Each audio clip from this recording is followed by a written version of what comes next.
Good morning. It's Sunday, August the 11th, 86 days until Election Day. Kamala Harris and Tim Walz have just wrapped up their first tour of swing states as the Democratic Party's official nominees for president and vice president, and it was a tour for the history books.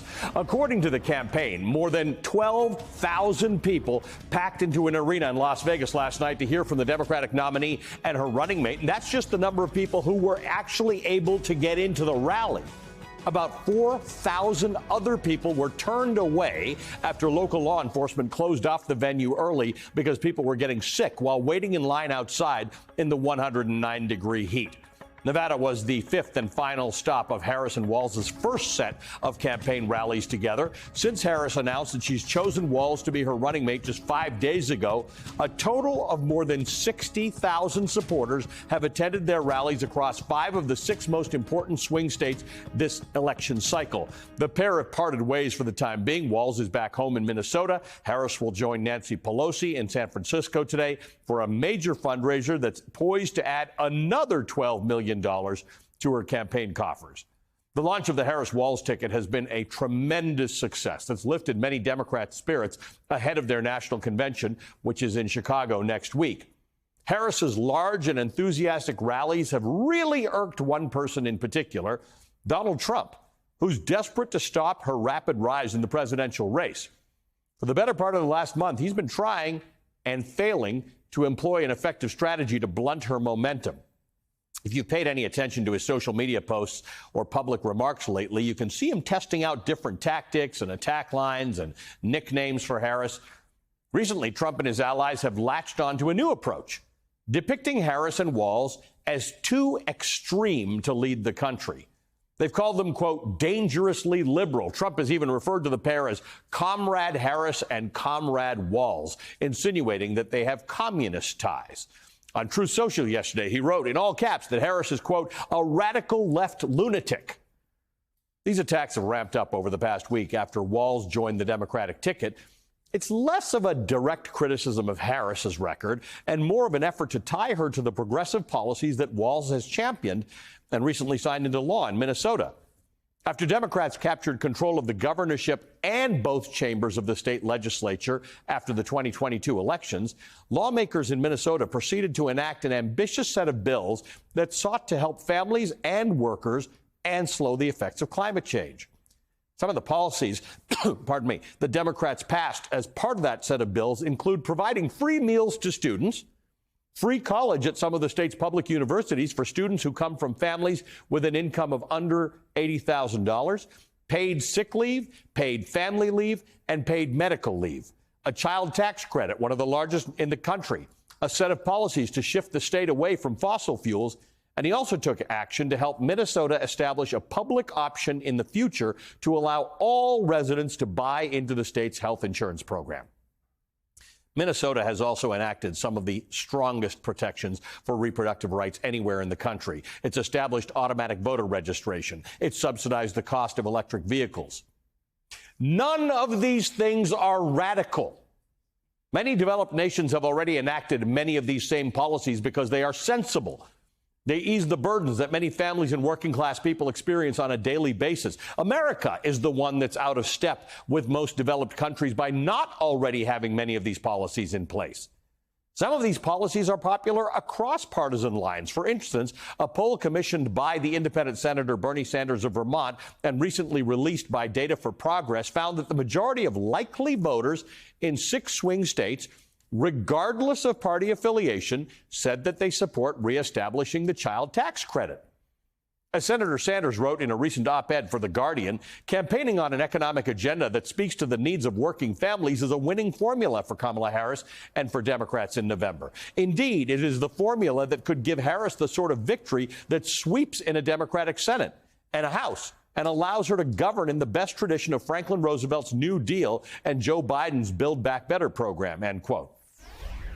Joining me now is the independent senator from Vermont, Bernie Sanders. He's the chair of the Senate Health, Education and Labor and Pensions Committee. He's a member of the Veterans Affairs, Budget and Energy and Natural Resources Committee. Senator, great to see you again. Thank you for being with us. I just wanted to tackle this because you're somebody who has fought for many of these policies.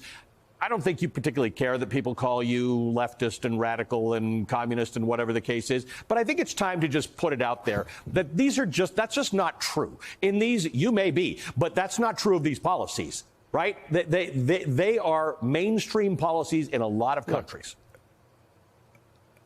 All right, Ali, let me tell you what drives me a little bit nuts.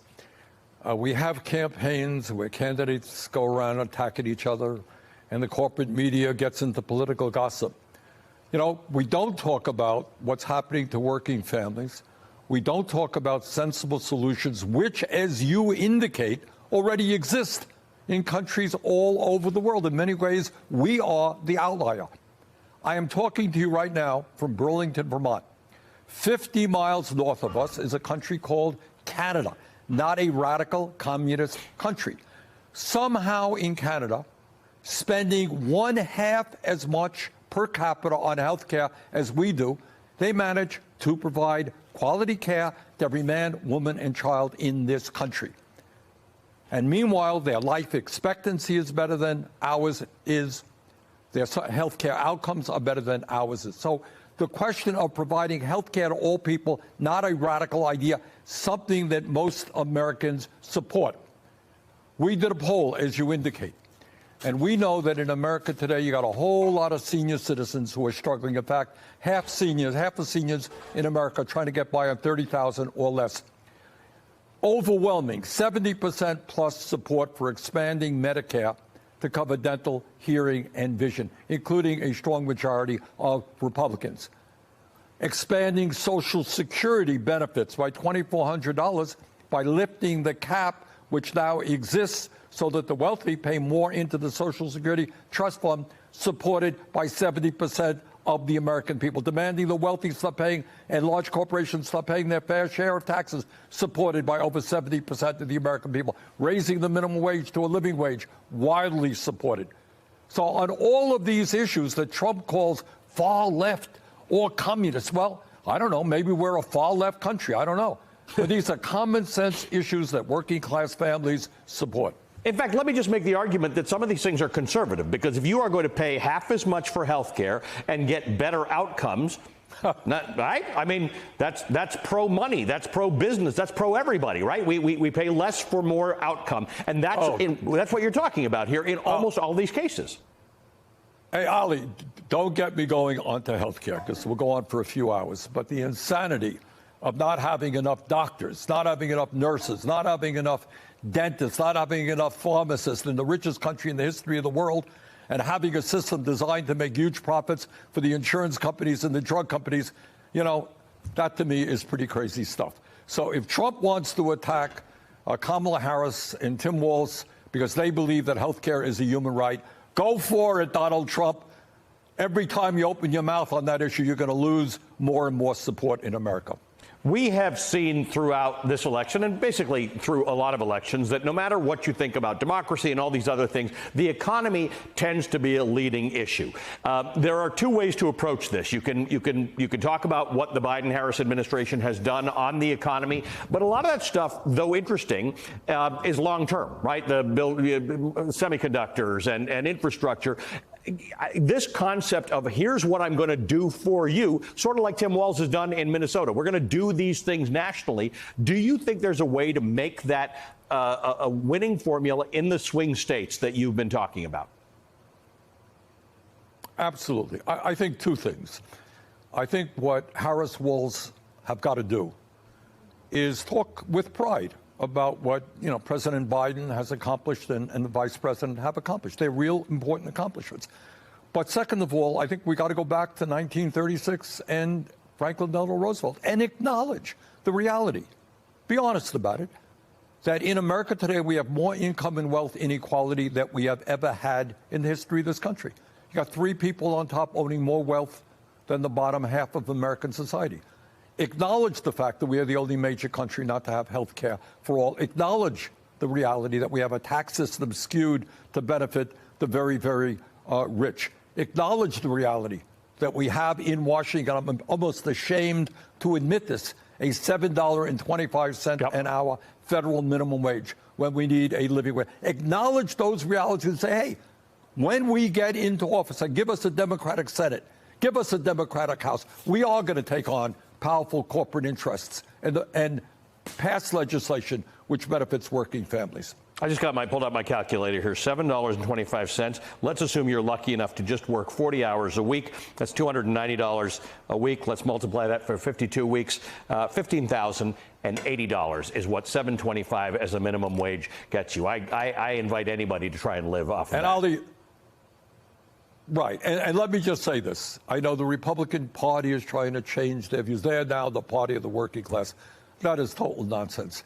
I brought up a minimum wage. It was too low. I had to do it. $15 an hour. I would go higher than that. You know how many Republicans we got to support that? Zero. You know how many Republicans on my committee we got to support the PRO Act, which would make it easier for workers to join unions? Zero. So these guys will stand, as they always have, with the billionaire class.